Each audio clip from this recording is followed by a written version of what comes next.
আসসালামু আলাইকুম। আমি আজকে রান্না করব খিচুড়ি।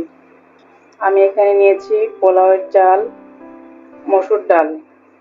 এর মধ্যে দিয়ে দিচ্ছি সাদা এলাচ, দারুচিনি, দিয়ে দিচ্ছি কাঁচা মরিচ, দিয়ে দিচ্ছি আদা রসুন বাটা, এর সাথে জিরা ধনিয়া বেটে নিয়েছি, দিয়ে দিচ্ছি স্বাদ মতো লবণ,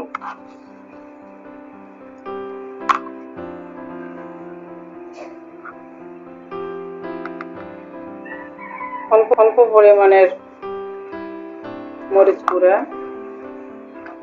হলুদ গুঁড়া দিচ্ছি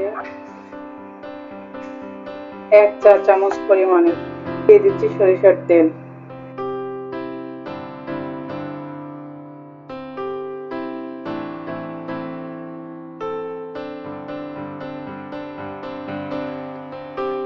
পানি দিয়ে দেওয়া হয়ে গেছে, চুলায় বসিয়ে দিব। মুরগির মাংসটা রেডি করে নেব। আমি আজকে অন্যরকম ভাবে খিচুড়ি করব। আমি এর মধ্যে দিয়ে দিচ্ছি সয়া সস,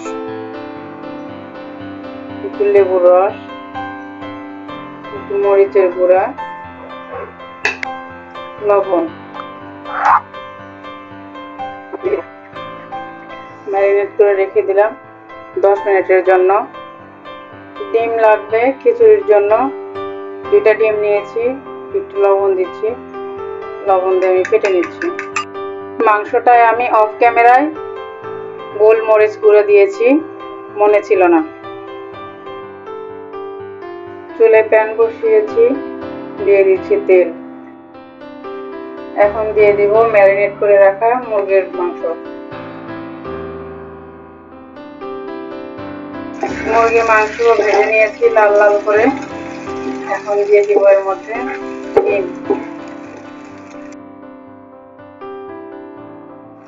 খিচুড়ি দিয়ে দিয়েছি, নেড়ে দিব।